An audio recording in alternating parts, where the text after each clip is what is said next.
ஆச்சி மசாலா. எந்த சமையலும் ருசி தேடும் ரகசியம். 20 ரூபாய்.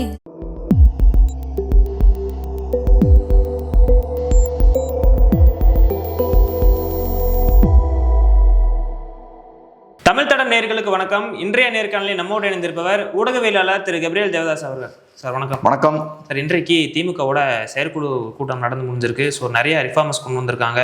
முக்கியமான தலைவர்கள் எல்லாம் பதவி விலகியிருக்காங்க, 13 பேர்.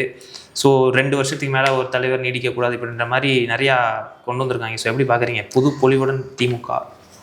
அதான் இப்போ என்னன்னா, திமுகவுக்கு சில மாற்றங்கள் கொண்டு வரணும் அப்படின்ற தேவை இருக்கு. ஏன்னா பெரிய ஒரு தோல்வியை ஃபேஸ் பண்ணியிருக்காங்க.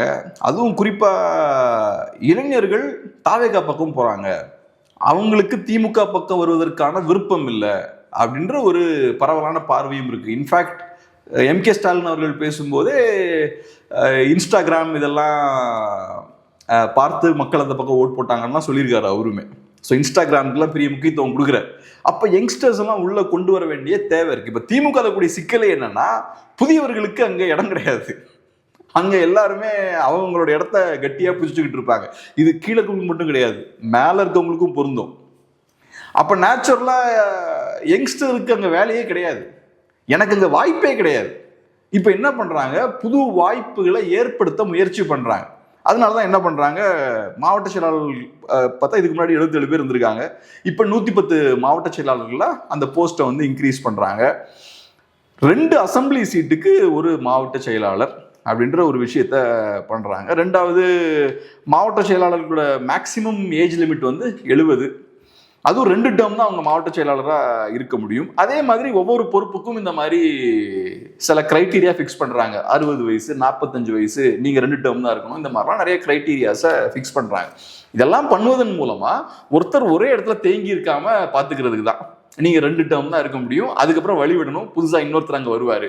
ஒன்றும் நீ ஏறி மேலே போகணும், இல்லாட்டி விலகி போகணும். அதுதான் 2 ஆப்ஷன்.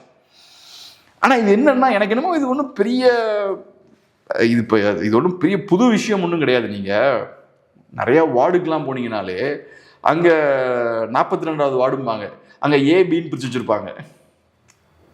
இதுக்கு முன்னாடி பார்த்தீங்கன்னா ஒரு 20 இயர்ஸ்க்கு முன்னாடி 42வது வார்டு மட்டும்தான் இருந்திருக்கும்.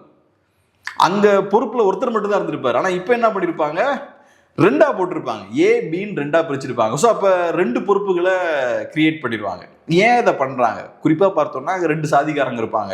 ஸோ ஒரு சாதிக்காரருக்கு ஒன்று கொடுத்துருவாங்க, இன்னொரு சாதிக்காரருக்கு இன்னொன்று கொடுத்துருவாங்க. அப்புறம் ஒரு தடவை இவரை கவுன்சிலர் ஆக்குவாங்க, இன்னொரு தடவை அவரை கவுன்சிலர் ஆக்குவாங்க. ஸோ எல்லாரையும் அகாமடேட் பண்ணணும் அப்படின்றதுக்காக இதை பண்ணுவாங்க. ஆனால் அப்படி பண்ணும்போது என்ன ஆகும்னா, இதுக்கு முன்னாடி ஒருத்தர் அங்கே டாமினேட்டாக இருந்திருப்பார், இப்போ 2ஆ பிரியும் போது ஒருத்தர் வீக் ஆயிடுவார். ஸோ அவரு அதிருப்தியாளர் ஆவார். இங்கேயும் அப்படிதான். இப்போ 2 அசம்பிளி சீட்ஸுக்கு ஒரு மாவட்ட செயலாளர் அப்படின்னு நீங்கள் பண்ணுறீங்க. அப்போ இருக்கக்கூடிய மாவட்ட செயலாளர்களோட அந்த பவர் கம்மியாகுது இல்லை, புதுசாக வரக்கூடியவங்களுக்கு பவர் அதிகமாகுது. ஆனால் இருக்கக்கூடியவங்களுக்கு பவர் கம்மியாகுது. நான் 2 தடவை தான் மாவட்ட செயலாளராக இருக்க முடியும், 70 வயசு வரைக்கும் தான் இருக்க முடியும். அது போக இதுக்கு முன்னாடி நிறைய தொகுதிகள் என் கண்ட்ரோலில் இருந்துச்சு, இப்போ 2 தொகுதி தான் என் கண்ட்ரோலில் இருக்குது. அப்போ இவங்க எல்லாம் அதிருப்தி ஆவாங்க. புதுசாக வரவங்களுக்கு ஓகே, நார்மலாக எனக்கு வாய்ப்பே கிடைச்சிருக்காது, இப்போ எனக்கு வாய்ப்பு கிடைச்சிருக்குன்னு அவங்க சந்தோஷமாக வேலை பார்ப்பாங்க. ஸோ திமுகவுக்கு அந்த தேவை இருக்குது, நிறைய பேர் அகாமடேட் பண்ணணுன்ற அந்த தேவை இருக்குது. ஸோ அதனால அந்த டோரை வந்து ஓப்பன் பண்ணுறாங்க. சில பேருக்கு அதிருப்தி ஏற்படுத்தும், சில பேருக்கு இது மகிழ்ச்சியையும் ஏற்படுத்தும். ஆனால் முக்கியமான பிரச்சனை என்னன்னு பார்க்குறேன்னா, இப்போ இவங்கெல்லாம் பேசும்போது மற்றவங்களுக்கெல்லாம் கண்டிஷன்ஸ் போடுறாங்க. 70 வயசு தான் மேக்சிமம், 60 வயசு தான் மேக்சிமம், உங்களுக்கு 2 டேர்ம் தான். இது திமுகவோட தலைமைக்கு பொருந்துமா? திமுக தலைமை மட்டும் எப்பவும் மாதிரி அவங்களே மேலே இருந்துப்பாங்க, ஆனால் கீழே இருக்கவங்களுக்குலாம் இவ்வளோ கண்டிஷன்ஸ் போடுறீங்க. இப்போ நான் ஒரு நிறுவனத்தை நடத்துகிறேன்னு வச்சுப்போம், இல்லைனா ஒரு கட்சியை நடத்துகிறேன்னு வச்சுப்போம். ஒரு விஷயத்தை நான் சொல்கிறேன்னா தொண்டர்கள் என்ன எதிர்பார்ப்பாங்க, அதன்படி நான் செயல்படணும்னு முதல்ல பார்ப்பாங்கல்ல. இவன் ஒரு விஷயத்த பேசுகிறான்னா இவன் முதல்ல அந்த விஷயத்த செய்கிறானான்னு பார்ப்பாங்க. இங்கேயும் அப்படி தானே. இப்போ நான் பார்க்குறேன், திமுக ஆதரவு யூடியூபர்ஸ்லாம் இதை பேசுகிறாங்க. இதை பற்றி பேசும்போதே நமக்கு தெரியுது அவங்களுக்கே ஒரு நெருடல் இருக்குது. இதை பற்றி பேசும்போது எல்லாருக்கும் கண்டிஷன் போடுறீங்க, ஆனால் உங்களுக்கு எந்த கண்டிஷனுமே கிடையாது. ஒரு ஃபேமிலியை சேர்ந்தவர்கள் கண்டினியூஸாக இந்த கட்சியை டாமினேட் பண்ணிட்டு இருக்காங்க. திமுக மேல இருக்க அதிருப்தியே மெயின் அதிருப்தியாக அதை ரிஃபார்ம் பண்ணாமல் மீதி எல்லாம் ரிஃபார்ம் பண்ணியிருக்காங்க. அதை நீங்கள் சரியாக செஞ்சாலே போதும். அதான் நான் சொல்கிறேன், இங்கே சிக்கல் என்னன்னா, அதை நீங்கள் சரி பண்ண முடியாது. இப்போ ஸ்ட்ராட்டஜி டீம் அது இதெல்லாம் நீங்கள் கொண்டு வரலாம். நீங்க என்னதான் பெரிய பெரிய ஸ்ட்ராட்டஜி டீம்லாம் கொண்டு வந்தாலும் மேல நீங்க மாற்றமே கொண்டு வர முடியாது. கீழே மட்டும் தான் நீங்க மாற்றம் கொண்டு வர முடியும். அப்போ உங்களுக்கு பெருசா செய்யறதுக்கு ஒண்ணுமே இல்லை. நீங்க இந்த ஸ்ட்ராட்டஜி டீமை கொண்டு வரலாம், அவரை கொண்டு வரலாம். இப்ப பெரிய பெரிய நிறுவனங்கள்லாம் பார்த்தீங்கன்னா மெக்கன்சி மாதிரியான நிறுவனங்களை யூஸ் பண்ணி, இந்த கன்சல்டிங் ஃபார்ம்ஸ்லாம் யூஸ் பண்ணி ரீஸ்ட்ரக்சரிங்லாம் பண்ணுவாங்க. உதாரணத்துக்கு ஃபைசர் மாதிரியான ஒரு பெரிய நிறுவனம் இருக்குன்னு வச்சுப்போம். ஒவ்வொரு வருஷமும் மெக்கன்சி மாதிரியான பெரிய நிறுவனங்களை ஹையர் பண்ணுவாங்க. ஒவ்வொரு வருஷத்துக்கு சின்ன சின்ன சேஞ்சஸ் பண்ணுவாங்க.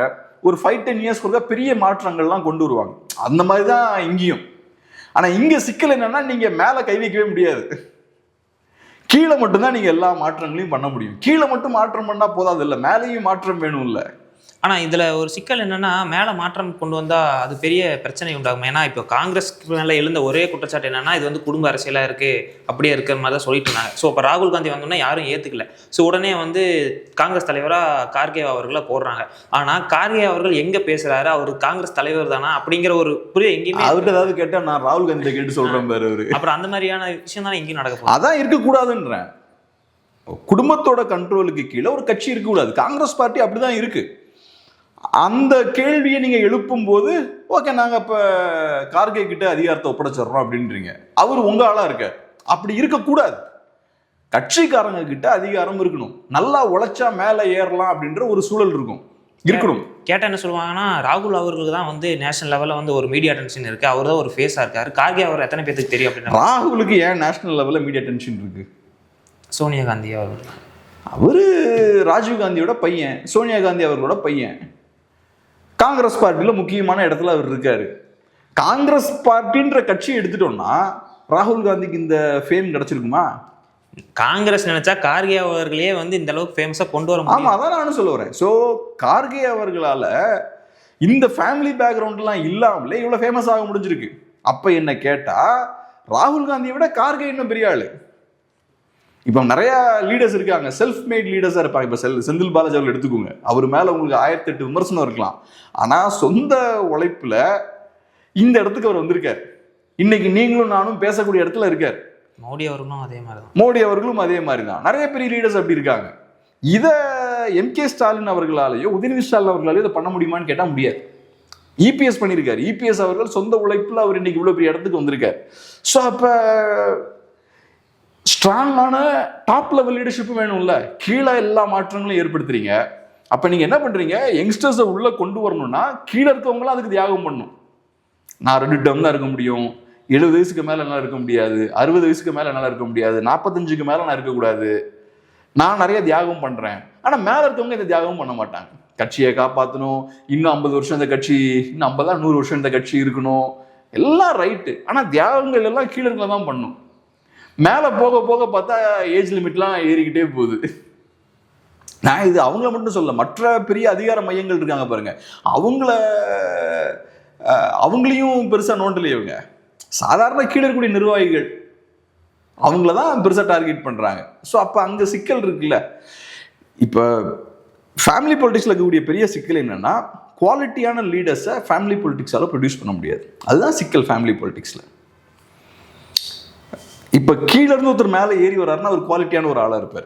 நிறைய பிரச்சனைகளை ஃபேஸ் பண்ணுவார். நல்லா மென்டலி ஸ்ட்ராங்காக இருப்பார். பிரச்சனைகளை எப்படி கையாளணும்னு தெரியும். கரிஸ்மா இருக்கும். ஏன்னா ஒரு குவாலிட்டியான லீடருக்கு மக்களோட சப்போர்ட் தேவை. ஸோ அப்போ மக்கள் மத்தியில் அவர் செல்வாக்கு படைத்தவராக இருப்பார், கரிஸ்மேட்டிக்காக இருப்பார். இப்போ திமுகவில் ஏன் கரிஸ்மேட்டிக்கான லீடர்ஸே இல்லை? ஒரு காலத்தில் இருந்தாங்க. ஒரு 50 இயர்ஸ்க்கு முன்னாடி பெரிய மாபெரும் பேச்சாளர்கள்லாம் திமுகவில் இருந்தாங்க. இன்றைக்கி ஏன் யாருமே இல்லை?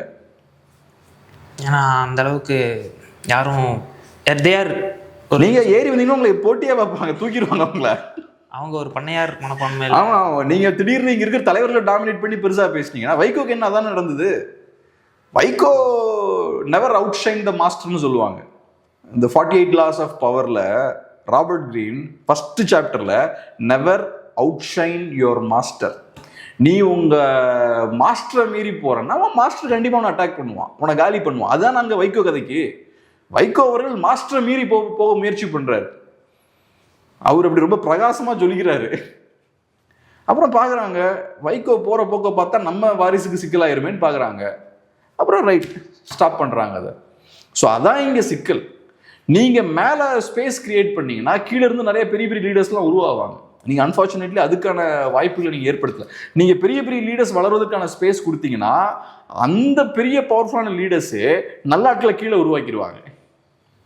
இப்போ ஒருத்தன் வந்து கான்ஃபிடென்ட்டான ஒரு லீடராக இருக்கான்னு வச்சுக்கோங்களேன், அவன் நல்ல ஆட்களை உருவாக்குவான். இது திறமை இல்லாத பலவீனமான ஒரு லீடர் இருக்கான்னு வச்சுக்கோங்க, அவன் எல்லாத்த பத்தியும் பயப்படுவான். இவன் வந்தானா என்ன ஏறி போயிடுவானோ, அவன் வந்தானா என்ன ஏறி போயிடுவான், அப்படி இன்செக்யூரிட்டிலே தான் அவன் இருப்பான். ஸோ அவன் கீழே இருக்கவங்களையும் அவன் லெவலுக்கு தான் வச்சிருப்பான். ஸோ அதனால தான் பவர்ஃபுல் லீடர் மேலே இருந்தாலே மற்ற எல்லாமே சரியாக ஆட்டோமேட்டிக்காக நடக்கும். இங்கே திமுகவில் அந்த சிக்கல் இருக்குது. ஸோ அதனால நீங்கள் கீழே என்னதான் உருட்டினாலும் மேலே பெரிய ஓட்டம் இருக்குது. ஸோ இப்போ நீங்கள் சொல்கிறது போல் திமுகவில் கிரவுண்ட் லெவலில் நிறைய ரிஃபார்ம்ஸ் கொண்டு வந்திருக்காங்க. ஸோ இப்போ இது வந்து ஆல்ரெடி இருக்கிறவங்களுக்கு வந்து நிறைய பவர் வந்து ஸ்ரிங்க் ஆயிருக்கு அப்படின்ற மாதிரி சொல்கிறீங்க. ஸோ அவங்களோட அதிருப்தி வந்து திமுகவுக்கு பலமா இல்லை பாதிப்பு ஏற்படுத்தும்? அதிருப்தி கண்டிப்பாக பாதிப்பு தான் ஏற்படுத்தும். ஆனால் இப்போ அவங்கள பொறுத்தளவில் ஃப்யூச்சரில் திமுகவால் நமக்கு காரியம் நடக்கும்னு நினைக்கிறாங்கன்னா அவங்க திமுகவில் தான் இருக்க போகிறாங்க. ஸோ இன்றைக்கும் பார்த்தோம்னா திமுகலேருந்து பெருசாக ஆட்கள் வெளியே போகல. அட்லீஸ்ட் முக்கியமான நேம்ஸ்லாம் வெளியே போகல. அதிமுகலேருந்து நிறைய தலைவர்கள் அங்கே போய் சேர்றாங்க. தாவேக்கால அதிமுகவுக்குள்ளே இருந்துக்கிட்டு நிறைய பிரச்சனைகள் கொடுக்குறாங்க. அந்த மாதிரியான சிக்கல்கள் திமுகவுக்கு இல்லை. நான் கேள்விப்பட்ட அளவில் திமுகலேருந்தும் தொண்டர்கள் நிறைய பேர் வெளில போகிறாங்க. ஸோ அதை ஸ்டாப் பண்ணும் அப்படின்றதுக்காக தான் இந்த சீர்திருத்தங்கள் உள்ளே கொண்டு வராங்க. ஏன்னா இந்த மாதிரியான வாய்ப்புகள்லாம் ஏற்படுத்தி கொடுத்தாச்சுன்னா அவங்க வேற கட்சிக்கு போக வேண்டிய தேவை இருக்காது. நாங்களே உங்களுக்கு வாய்ப்புகள் தரோம், நீங்கள் எங்கள் கட்சியிலும் நல்லா வளரலாம் அப்படின்ற ஒரு சூழலை ஏற்படுத்துகிறாங்க. ஸோ அதனால தான் கீழே ஸ்பேஸ் கிரியேட் பண்ணுறாங்க. கீழே ஸ்பேஸ் கிரியேட் பண்ணியாச்சுன்னா ஆட்கள் கட்சி விட்டு வெளில போக மாட்டாங்க. ஆனால் திமுகவை பொறுத்தளவில் ஓரளவுக்கு கட்சி அவங்க ஹோல்ட் பண்ணி தான் வச்சுருக்காங்க. அதுக்கான காரணம் என்னென்னா தாவேக்கா இப்போ ஆளும் கட்சியாக இருக்காங்க. நாளைக்கு திமுக திரும்ப ஜெயிப்பதற்கான வாய்ப்பு இருக்குன்னு கட்சிக்காரங்க நம்புறாங்க. அப்படி நம்புறதால தான் அவங்க இன்னைக்கும் அவங்க திமுகவுக்கு ஓட் போடுறாங்க. இது அதிமுக தொடர்ந்து ஜெயிச்சாங்கல்ல, அப்பயும் திமுகவுக்குள்ள ஒரு கிரைசிஸ் கிரியேட் ஆச்சு. அப்பயும் பார்த்தா நிறைய பேருக்கு சந்தேகங்கள்லாம் அந்த திமுக திரும்ப ஜெயிப்பாங்களான்ற மாதிரிலாம். அப்பயும் திமுகவோட சாதனை என்னன்னா 2 தடவை தோத்ததுக்கு அப்புறமும் கட்சியை ஓரளவு கட்டுக்கோப்பா வச்சிருந்தாங்க. இப்பயும் எனக்கு என்னமோ அவங்க கட்சியை ஓரளவு கட்டுக்கோப்பா தான் வச்சிருக்காங்க. ஏன்னா இப்போ அதிமுக ஒண்ணுமே இல்லை, அப்போ தாவேக்காரனா அடுத்தது திருப்பி திமுக தான் அப்படின்ற ஒரு நம்பிக்கை அவங்களுக்கு இருக்கு. ஆனால் திமுக இனி வருவதற்கான வாய்ப்பே இல்லை அப்படின்ற அந்த நம்பிக்கை போயிருச்சுன்னு வச்சுக்கோங்க, எல்லாம் வெளியே போக ஆரம்பிச்சிடுவாங்க. ஸோ இப்போதைக்கு அவங்க திமுகவில் இருப்பாங்க அப்படின்ற மாதிரி தான் பார்க்குறேன். ஏன்னா டிவிக்கே வைக்கக்கூடிய அரசியல் என்னன்னு பார்த்தீங்கன்னா டிஎம்கே வர்சஸ் டிவிகே அப்படின்ற மாதிரி தான் இருக்குது. சோசியல் மீடியாவில் நடக்கக்கூடிய சண்டை என்னன்னு பார்த்தீங்கன்னா நீங்கள் பேசுகிற பேச்சுக்கே கீழே வந்து 200 வாங்கிட்டு பேசுகிற அப்படின்ற மாதிரி தான் சொல்கிறாங்க. ஸோ டிஎம்கே வர்சஸ் டிவிகே கட்சி மட்டும்தான் இருக்கிற மாதிரியே அவங்க பேசிகிட்டு இருப்பாங்க. ஸோ ஏடிஎம்கே எந்த ரோல் ப்ளே பண்ணுவோம்? ஏன்னா அவங்க ஒன்றுமே பண்ணல, கட்சியிலேருந்து ஆள் போயிட்டு இருக்காங்க, தலைவரும் போயிட்டு இருக்காங்க. திமுகவுக்கு அதுவே ஒரு அட்வான்டேஜ். இப்போ தாவேக்காவோட நரேட்டிவே டிவிகே வர்சஸ் டிஎம்கே தான். அப்போ டிஎம்கேவோட தேவை தாவேக்காவுக்கு இருக்கு. அப்ப டிஎம்கேவை உயிரோட வச்சுக்கிட்டாதான் தாவேக்காவுக்கு அரசியலே பண்ண முடியும். திமுகன்ற கட்சி நாளைக்கு இல்லாம ஆயிடுச்சுன்னா தாவேக்காவுக்கு என்ன அரசியல் இருக்கு? ஒரு அரசியலும் கிடையாது. அதனால தாவேக்கா திமுக எதிர்ப்பு அரசியலை பண்ற வரைக்கும் திமுகவோட தேவை இருக்கும். எப்படி பிஜேபி காங்கிரஸ் எதிர்ப்பு பண்ற வரைக்கும் காங்கிரஸோட இருப்பு இருக்கும். பிஜேபியை பொறுத்தளவுல காங்கிரஸ் தேவை. காங்கிரஸ் வீக் ஆயாச்சுன்னா ஆம் ஆத்மி மாதிரியான கட்சிகள்லாம் வளர்ந்து வரும். ஆம் ஆத்மிலாம் வளர்ந்ததுக்கான காரணமே காங்கிரஸோட பலவீனம் தான். அப்புறம் பார்க்குறாங்க ஒரு பாயிண்ட்டுக்கு அப்புறம் ஆம் ஆத்மி வளர்ந்து குஜராத்துக்குள்ள காலை வைக்கிறாங்க.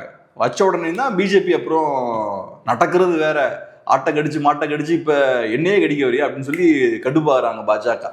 ஸோ அதனால திமுகவோட இருப்பு தாவேக்காவுக்கு திமுக இருக்கணும் அப்படின்ற அந்த தேவை இருக்கு. ரெண்டாவது வேற என்ன கேட்டீங்க?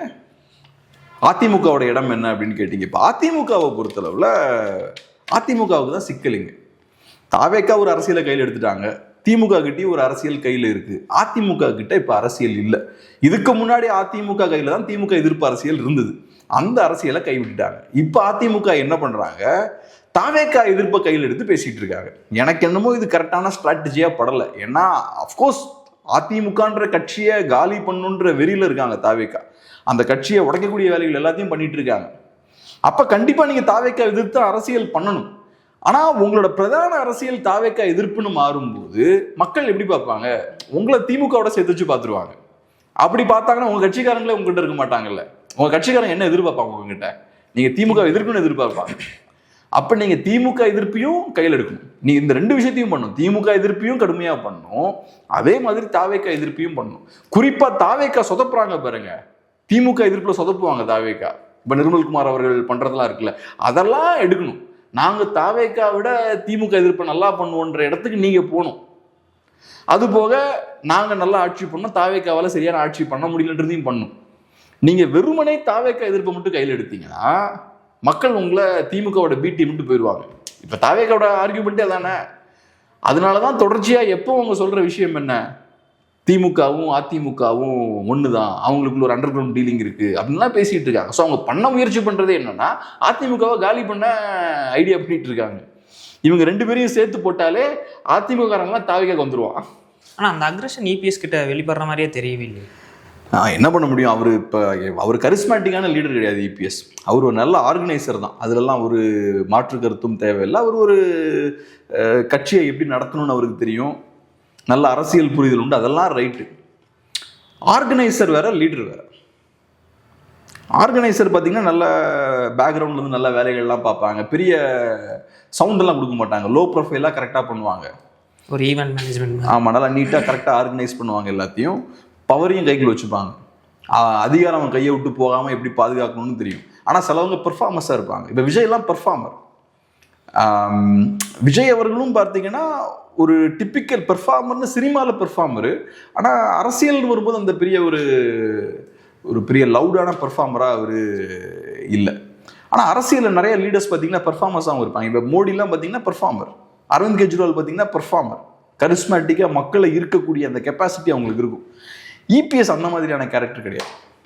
விஜய் அவர்கள் பெரிய பெர்ஃபார்மன்ஸ் பண்ணலனாலும் சினிமாவில் பாப்புலர்களும் அவர் மக்களை ஈர்த்துறாரு. அப்புறம் பெர்ஃபார்மும் பண்றாரு, கரெக்ட் தான். இப்போ அசம்பிளிலாம் பெர்ஃபார்ம் பண்ணாரு, அந்த இந்த கையெல்லாம் வச்சதெல்லாம் அதெல்லாம் பெர்ஃபார்மன்ஸ் தானே, அது பண்ணாரு. ஸ்டேஜ்லையும் கரெக்டாக வந்து மாஸ்டருக்கா வந்து பேசுறாரு, பேசும்போது ஒரு தாக்கத்தை அவர் ஏற்படுத்திடுறாரு. அந்த விஷயம் இபிஎஸ்ஸால முடியல இது வரைக்கும் அவரால் செய்ய முடியல, இனியும் செய்ய முடியாதுன்றதுதான். ஏன்னா அந்த கரிஸ்மான்றதெல்லாம் அது ஒரு பிறக்கும் போதே இருக்கக்கூடிய ஒரு விஷயம், அதை நீங்க டெவலப் பண்ணிலாம் கொண்டு வர முடியாது. ஸோ இபிஎஸ் அவர்கள் பின்னாடி இருந்து காய்களை நகர்த்தக்கூடிய ஆள், பின்னாடி இருந்து ஆர்கனைஸ் பண்ணி கட்சியை மேனேஜ் பண்ணக்கூடிய ஒரு ஆள். அவருக்கு பெர்ஃபார்மன்ஸ்னு வரும்போது அவ்வளவு, அவருக்கு மக்களுக்கு என்ன பிடிக்கும், எப்படி பேசினா மக்களுக்கு பிடிக்கும், அதெல்லாம் பெரிய புரிதல் இல்லை. எலெக்ஷன் கேம்பெயின்லேயே நான் பார்த்தேன், அவர் ரொம்ப ட்ரையாக தான் பேசிகிட்டு இருந்தார். இதே சீமானோ அண்ணாமலையோ இந்த மாதிரி லீடர்ஸ்லாம் எடுத்துக்கிட்டிங்கன்னா அவங்களுக்கு தெரியும் எதை டச் பண்ணால் நமக்கு பப்ளிசிட்டி கிடைக்கும், எப்போ நம்ம பேசு பொருள் ஆகும், அதை கரெக்டாக அடிப்பாங்க. இவரை பொறுத்தளவில் விவசாய பிரச்சனை அது இதெல்லாம் பேசினார், அதெல்லாம் நல்ல முக்கியமான பிரச்சனைகள்லாம் கையில் எடுத்து பேசினார். ஆனால் நீங்கள் சட்டமன்றத்தில் அதான் பேசுகிறார், இப்பயும் பேசுகிறார். நாசமாக போயிருக்கு, ஆறுகள் எல்லாம் நாசமாக போயிடுச்சு. ஆனால் இது ஒரு பேசு பொருளாக, அதான் சிக்கல். அப்போ நீங்கள் பிரச்சனைகளையும் பேசணும், அதை தாண்டி ஊடகத்தை உங்க பக்கம் திருப்புறதுக்கு ஏற்ற மாதிரியான சில கான்ட்ரவர்ஷியலான விஷயங்களையும் கையில் எடுக்கணும். இப்போ நீங்க இவ்வளவு முக்கியமான விஷயங்கள்லாம் பேசுறீங்க, நிர்மல்குமார் அசால்ட்டா 2 செகண்ட்ல சில வார்த்தைகளை விட்டு மீடியா அவர் பக்கம் திருப்பிக்கிறாரு. ஆனால் அப்படி இபிஎஸ் அந்த லெவலெல்லாம் பண்ண முடியாது. பட் நான் என்ன சொல்றேன், சில இஷ்யூஸை கையில் எடுத்து நீங்க மீடியா உங்க பக்கம் திருப்பலாம். பட் அன்ஃபார்ச்சுனேட்லி பண்ணல. சௌமியா அன்புமணி அவர்கள் பேசுறாங்க, சௌமியா அன்புமணி நல்லா பண்றாங்க அந்த வேலையை. பெண்களோட ஸ்ட்ரென்த் ரொம்ப கம்மி அசம்பிளியில். அப்படி இருக்கும்போது சௌமியா அன்புமணி அவர்கள் நல்லா பெர்ஃபார்ம் பண்ணும்போது நல்ல ஒரு ஊடக வெளிச்சமாக அவங்களுக்கு கிடைக்குது, ரைட். அதுவும் குறிப்பாக அசம்பிளியில் மோசமான விவாதங்கள், தரக்குறைவான விவாதங்கள் நிறைய நடக்கும்போது சௌமியா அன்புமணி அவர்கள் நல்ல விஷயங்கள் பேசுகிறாங்க, டேட்டாஸோட பேச வேண்டிய விஷயங்கள் பேசுகிறாங்கன்ற போது இன்னும் கொஞ்சம் கூட அவங்களுக்கு வேல்யூ கிடைக்குது. அதனால அந்த மாதிரி உங்களுக்குன்னு ஒரு ஸ்பேஸ் கிரியேட் பண்ணலாம் அசம்பிளிக்குள்ளே. யாரும் செய்யாத சில விஷயங்களை கரெக்டாக ரிசர்ச் பண்ணி கரெக்டாக நீங்கள் பண்ணலாம். ஆனால் என்னதான் வந்து இபிஎஸ் அவர்கள் சைலண்டாகவே இருந்தாலுமே கூட கட்சியோட பலம் வந்து குறைஞ்சிருச்சு அப்படின்னு பார்த்தோம்னா இந்த எலெக்ஷன் முடிவு ரிசல்ட் பார்த்தீங்கன்னா அந்தளவுக்கு பெருசாலாம் குறையல, 1 கோடி ஓட்டுக்கு மேலே வாங்கியிருக்காங்க. ஸோ அடுத்த எலெக்ஷன்லேயே அவங்களோட கம்பேக் எப்படி இருக்கும்? இந்த ஓட் பர்சன்டேஜ் வச்சு பார்த்தோம்னா, இல்லைன்னா எம்எல்ஏஸோட எண்ணிக்கையை வச்சு பார்த்தோம்னா திமுகவும் சரி அதிமுகவும் சரி பலமாக இருக்கிற மாதிரியான ஒரு தோற்றத்தை அது ஏற்படுத்தும். திமுக கிட்ட நிறைய எம்எல்ஏஸ் இருக்காங்க, அதிமுக கிட்ட நிறைய எம்எல்ஏஸ் இருக்காங்க, அதிமுக கிட்ட நிறைய ஓட் ஷேர் இருக்கு, திமுக கிட்ட நிறைய ஓட் ஷேர் இருக்கு. ஆனால் இப்போ நான் என்ன சொல்றேன்னா, திமுக இவ்வளவு சீட்ஸ் வாங்கியிருக்காங்கல்ல, யூஸ்வலா திமுக தோக்கும்போது ரொம்ப மோசமா தோப்பாங்க. 2 சீட்லாம் வாங்கியிருக்காங்க. ஆமா, குறிப்பா செகண்ட் டேர்ம் தோக்குறாங்கல்ல, ஜெயலலிதா அவர்கள்கிட்ட. அப்போ ஓரளவுக்கு டீசெண்டாக தோக்குறாங்க. ஆனால் அது செகண்ட் டேர்ம் தோக்குறாங்க. ஆனால் ஆளும் கட்சியாக இருந்து செகண்ட் தோக்குறாங்கல்ல, ஆளும் கட்சியாக இருந்து அதுக்கப்புறம் வர எலெக்ஷனில் தோக்குறாங்கல்ல, அப்போ எப்பவுமே மோசமாக தோப்பாங்க. அப்படி பார்க்கும்போது இந்த தடவை ரொம்ப மோசமாக தோக்கல. உடனே நீங்கள் யோசிக்கலாம், திமுக இப்போ நல்லா பெர்ஃபார்ம் பண்ணியிருக்காங்க. கிடையாது. திமுக ஆக்சுவலாக பார்த்தீங்கன்னா மோசமாக தான் பெர்ஃபார்ம் பண்ணியிருக்காங்க. திமுக எதிர்ப்பு தான் அதிமுகவும் பேசுகிறாங்க, திமுக எதிர்ப்பு தான் தாவேக்காவும் பேசுகிறாங்க. ரெண்டு பேரும் திமுக எதிர்ப்பை பேசி திமுக எதிர்ப்பு வாக்குகளை தான் வாங்குறாங்க. திமுக எதிர்ப்பு வாக்குகள் ரெண்டாக உடஞ்சதுக்கு அப்புறமும் திமுகனால இவ்வளோ சீட்ஸாக ஜெயிக்க முடிஞ்சிருக்கு. அப்போ யோசிச்சு பாருங்க, திமுக எதிர்ப்பு வாக்குகள்லாம் ஒன்று சேர்ந்துருந்தா என்ன ஆயிருக்கும். அப்புறம் தாவேக்காவுக்கு இன்னும் நிறைய பேர் ஓட் போட்டிருப்பாங்க. என்ன நினைச்சாங்கன்னா அதிமுக தான் பிரதான திமுக எதிர்ப்பு கட்சின்னு நினைச்சிட்டாங்க எல்லாரும். ஸோ தாவேக்காவுக்கு நிறைய பேர் ஓட் போடல. இப்போ திருப்பி ஒரு எலெக்ஷன் வருதுன்னு வச்சுப்போம், எல்லாரும் கான்ஃபிடென்ட்டாக தாவேக்கா ஓட் போடுவாங்க. ஏன்னா இப்போ எல்லாருக்கும் தெரியும் தாவேக்காவுக்கு ஜெயிக்கிறதுக்கான சக்தி இருக்குன்னு இப்போ எல்லாருக்கும் தெரியும். ஆனால் அன்னைக்கு அந்த பார்வை இல்லை, யாருக்குமே இல்லை அன்னைக்கு. அதே மாதிரி அதிமுகவுக்கு கிடைச்சிருக்கக்கூடிய இந்த சீட்ஸாக இருக்கலாம், இது ரெண்டுமே நிஜமான அவங்களோட பலத்தை வெளிப்படுத்தக்கூடிய எண்ணிக்கைகள் கிடையாது. என்னை பொறுத்தளவுல திமுகவுக்கு குறிப்பாக 5-10 சீட் தான் வந்திருக்கணும். இவ்வளோ தூரத்துக்கு ஓட்டெல்லாம் உடஞ்சதுக்கு அப்புறமும் அவங்களால இவ்வளோ சீட்ஸ் தான் வாங்க முடிஞ்சிருக்கு. அதே மாதிரி அதிமுகவுக்கும் இருந்த ஒரு அட்வான்டேஜ் என்னன்னா, அதிமுக ஜெயிக்கும் நிறைய பேர் நினைச்சாங்க, அப்படி நம்பி நிறைய பேர் ஓட்டும் போட்டாங்க. ஸோ இன்னைக்கு அவங்ககிட்ட கேட்டிங்கன்னா ஓட் போட மாட்டாங்க. ஸோ அதனால ரெண்டு பேருமே கொஞ்சம் வீக்காக தான் இருக்காங்க. ஆனால் நம்பர் வைஸ் பார்த்தீங்கன்னா ஸ்ட்ராங்காக இருக்கிற மாதிரியான ஒரு தோற்றம் இருக்கு. ஆனால் மக்கள் மத்தியில் செல்வாக்கு பெரிய அளவில் அடிபட்டிருக்கு. அதனால தான் இன்னைக்கு பொலிட்டிக்கலாக டாமினேட் பண்ணுறாங்க டிவிக்கே. இவங்களால ஒன்றுமே பண்ண முடியலையே. அதான் அதிமுகவை பொறுத்தளவில் 40 எம்எல்ஏக்களுக்கு மேலே கையில் இருக்கக்கூடிய ஒரு கட்சி மாதிரியே பிஹேவ் பண்ணுறாங்க. பெரிய மக்கள் மத்தியில் ஒரு பெரிய பேசு பொருளாகவே இவங்க இல்லையே. அது ரெண்டா உடஞ்சிருக்கு. ஏதாவதுனாலும் இருக்கட்டும், ஆனால் பேசு பொருளாகவே இல்லையே. 10 எம்எல்ஏ கூட இருக்கலாங்க. 10 எம்எல்ஏ இருந்தால் கூட பெரிய சவுண்டு கொடுக்கணும். ஒரு எம்எல்ஏ இருக்க டிஎம்டிகேவே பயங்கர சவுண்டாக இருக்கு.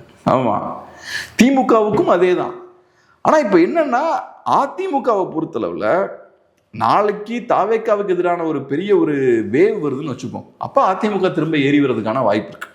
தாவேக்காவுக்கு எதிரான பெரிய ஒரு அலை வருவதற்கான வாய்ப்பு இருக்கான்னு கேட்டிங்கன்னா அதுக்கு வாய்ப்பு இருக்குன்னு தான் நான் சொல்லுவேன். ஏன்னா அவங்க ஒன்றும் பெருசாக எதுவும் பண்ணல. அவங்க சும்மா பேசி தான் வண்டியை ஓட்டிட்டு இருக்காங்களே தவிர, பேச்சை தவிர வேறு எதுவும் பெருசாக பண்ணல. இவங்களுக்கு ஓட்டு போடுறதுக்கு நம்ம திமுகவுக்கே ஓட்டு போடலான்ற எண்ணத்துக்கு மக்கள் வருவதற்கான வாய்ப்பு இருக்கு. தாவேக்காரங்க திமுகவுக்கு திரும்புறதை விட அதிமுகவுக்கு திரும்பி வர்றதுக்கான வாய்ப்புகள் தான் அதிகம். ஏன்னா தாவேக்கா கிட்ட இருக்க ஓட்ஸ் எல்லாமே ஆன்டி டிஎம்கே ஓட்ஸ். இது நடக்குமான்லாம் கேட்டால் இது ரொம்ப ஹைப்போதெட்டிக்கலாக தான் நான் சொல்றேன். ஆனால் இந்த ஒரு சின்ன ஹோப் இருக்கு. ஆனால் இது நடக்கணும்னா ஒன்று தாவேக்காவுக்கு எதிரான ஒரு மூடு கிரியேட் ஆகணும் ஃபியூச்சரில். ரெண்டாவது அந்த மூட் கிரியேட் ஆனாலும் அந்த அதிருப்தியாளர்களை உள்ள இழுக்கக்கூடிய சக்தி அதிமுகவுக்கு இருக்கணும். அதுக்கு ஏற்ற மாதிரியான அரசியலை அதிமுக பண்ணும்.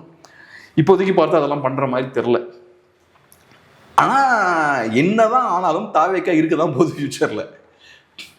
35% ஓட்டு வாங்கின ஒரு கட்சி நாளைக்கு 2% மாறப்போறது இல்லை, மேபி 25% மாறலாம். ஆனால் தாவேக்கான்ற ஒரு ஃபோர்ஸ் இருக்க தான் போகுது. ஸோ இதுக்கு முன்னாடி வரைக்கும் 2 பெரிய கட்சிகளோட ஆதிக்கம் தமிழ்நாட்டில் இருந்தது. இப்போ அது 3 கட்சிகளாக இப்போ மாறி இருக்கு. தாவேக்கா திரும்பவும் இதை 2 கட்சிகளாக மாற்ற தான் முயற்சி பண்ணுறாங்க. அதிமுகவை காலி பண்ணிட்டு நம்மளும் திமுகவும் இருக்கலாம் தான் பார்க்குறாங்க. அதிமுக சண்டையை போட்டு உள்ளே இருந்தாங்கன்னா நல்லா மேபி அவங்களுக்கு ஃபியூச்சரில் வாய்ப்பு இருக்கலாம். சார் நிறைய விஷயம் நம்மளோட பார்த்துட்டீங்க.